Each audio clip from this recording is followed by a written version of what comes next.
natin, conspiracy po ang tawag natin dyan di sa ating bansa. Co-conspirator po ang tawag sa isang taong nag-participate sa isang krimen. Ito, co-perpetrator. Yun nga ho yun. Marahil yun po yung definition niya ay lumalapit po sa ating definition na conspiracy sa ating bansa. So yun po yun. Marahil lagay natin sa konteksto na yun po ang kanilang lingwahe sa kanilang batas, sistema ng batas, iba ho ang lingwahe natin dito. Nako, kahit i-Frances yan, yung indirect, hindi direct, di po ba? Oh, ganun din naman sa conspiracy eh. Kaya nga. Kaya nga nagtataka lahat, bakit siya unang hinuli? Bakit siya dinampot bigla? Hindi naman pala siya yung bida. Hindi naman siya yung kontrabida. Pero sinabi ho na co-perpetrator. Tama, pero kasabwat. Sinabi ho diyang kasabwat. Okay. Ngayon, tignan natin. Action to be taken. Locate and arrest with a view to extradition. Assurances are given extradition will be sought upon arrest of the person in conformity with national laws or the applicable bilateral and multilateral treaties. Ibig sabihin, hindi yung kidnapping or yung extraordinary Hindi po kidnapping. Wala hong nangyaring kidnapping, ma'am. Pero may extradition. Bakit hindi, meron ho dalawang option yan eh. Ang haba ng proseso. Ang international humanitarian law gives us two options. Walang nakasulat There are two options under international humanitarian law. The first option is extradition. No, I have to explain the law, ma'am.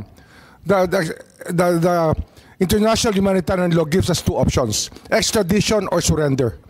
And we chose the surrender path, ma'am, not extradition. So despite the myriad and ironclad commitments to Interpol, hindi tayo sumunod dito sa hinihingi. Hindi ho sila familiar sa system natin. Ang hinihingi nila, extradition, hindi surrender. Di po ba? Ang liwanag eh.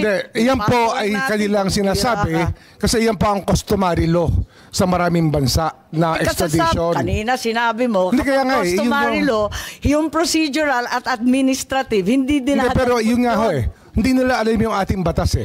Hindi mo nila alam na meron tayong Republic Act 9851 na nagsasabi pwede extradition o pwede surrender. Ang pinili po namin executive action po, surrender po. Tapusin muna natin yung sentence kasi meron pang karugtong.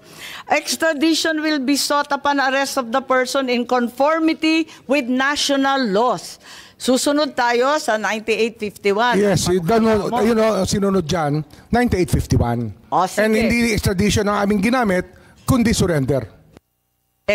Meron tayong iko-konsulta, Attorney Alexis Medina, na sumulat ng iba't ibang libro tungkol sa international law at sabi niya, hindi tumbok sa extradition o surrender, hindi sila pareho. Kaya kinakailangan intindihin, eto, na extradition, kaliwa-liwanag sa batas natin. Senator Cayetano, and thereafter we will consult Attorney Medina. Thank you, Madam Chair. Magandang hapon po sa inyong lahat. I'll ask my questions mamaya po kasi may konti akong introduction why. Just to follow your point, was there or was there not cooperation here? On page 2 din kasi nakalagay din, assurances are given that extradition will be sought upon the arrest of the person in conformity with national laws and or application bilateral and multilateral treaties. Tapos this request is treated as a formal request for provisional arrest in conformity with national laws. So, yun lang ang question ko kasi dun sa una sabi hindi sila sumulat, hindi nyo alam kung sino nag-cooperate. Of course, I'll take your answers at face value and presumption of regularity unless it's inconsistent. So, dito lang sa action taken, so dito sa page 2, sinong nagbigay ng assurances? Tapos, nung na-receive natin to na this is to be taken as a formal request, did we take this as a formal request? I'll stop there just so that before we move to the treaty and tama ba yung surrender? I just want, factually lang. So did, to our knowledge, Secretary? Ano ho yan eh, form letter nga ho yan ng ICC. Yeah. In expectation po nila, walang ibang option kundi extradition. Pero hindi ho ganun ng bating batas eh. Our local law, Republic Act 1951, allows us an executive option. Thank you. So to your knowledge, SOJ, ma'am, para lang hindi malito ha, kasi dalawa yung Secretary Remulla, may I call you SOJ and may I call you SILG, just so that walang confusion. So sir, so to your knowledge, yung sinasabi nilang sa kabilang page at saka sa page na to na assurances were given, to your knowledge, that wasn't from the Philippine government? Ano ho yan eh? Ang sinasabi po nila dyan, makakasiguro kayo na hihingi namin sa extradition ang taong yan na aming ginawang wanted. But is that Interpol so did Interpol assure that? Kasi ano ito eh, diffusion notice is not given to, pagkaya ng red notice, buong mundo ho, nakukuha yan. Itong diffusion notice limited to a few countries. And then, distinction. And then sino po ang empowered to give them assurances that we will? Or is it standard? Sila ho, standard, kaya nga form letter po nila yan eh. Okay. Form letter nila yan. But when they say that there was assurances from us, is that a general assurance because we're member of Interpol, or meron nagsabi sa atin that we assure you? They are the ones assuring us that they will seek the extradition. Okay. Sila po nag-assure sa atin. Okay, gusto ko lang tapusin to, no? At sumunod kay Senator Cayetano. Yung sumunod na sentence, basahin po ninyo. The request is to be treated as a formal request for provisional arrest. Ibig sabihin provisional, in conformity with national laws. So ang liwanag po, hindi yun ang nangyari kasi hindi naman provisional arrest, dinala na dun sa dahig. At saka in conformity with national laws, kapag yung Article 17 po ng RA 9851, hindi naman siya sumunod. Ang provisional arrest po is only for extradition. Hindi po kasi extradition ang route natin. Okay, pero natapos na tayo sa extradition, pinag-usapan na ni Senator Cayetano.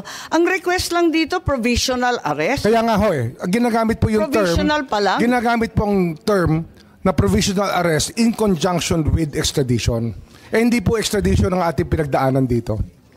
Okay, nais kong tawagin ang ating eksperto dito, si Professor Alexis Medina, na nagpapaliwanag na yung surrender ay naiiba sa extradition at maliwanag yon sa lahat. Kaya't I'd like to recognize Attorney Alexis Medina po. You've written extensively on the distinction and application of surrender versus extradition.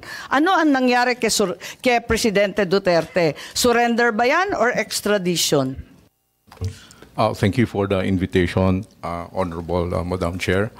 And good afternoon, everyone, the Cabinet Secretaries and distinguished members of the executive branch. Okay. Also, Senator Cayetano, good afternoon, Senator Bongo, Senator Jingo Estrada. Going back to the question, there was the proposition that the immediate surrender of the person arrested to the jurisdiction of a foreign government, or foreign state, or international tribunal can be undertaken without judicial proceedings under 9851, Section 17. I respect the opinion of our hardworking and brilliant Secretary of Justice, but nevertheless, I respectfully disagree. Surrender without judicial proceedings might amount to a violation of the liberty of abode that is guaranteed by Section 6 of the Bill of Rights. The liberty of abode cannot be impaired without a lawful order of the court. That's the text of the Constitution. Now, this constitutional protection is a barrier for any government action that would simply compel an individual to change his residence. So to compel a person, to expel a person from his country of residence without a lawful court order by excluding the judicial process might amount to a violation of the liberty of abode. Now, surrender as an option under Section 17 is applicable only in very narrow situations. One is when the person to be arrested has already voluntarily surrendered to the custody of the national government, in which case that negates the necessity of the extradition process. The other option is when the person to be arrested is actually an alien, in which case there's no need to go through the extrajudicial process. It's only a deportation process which does not involve a court proceedings. So in those two instances, surrender without court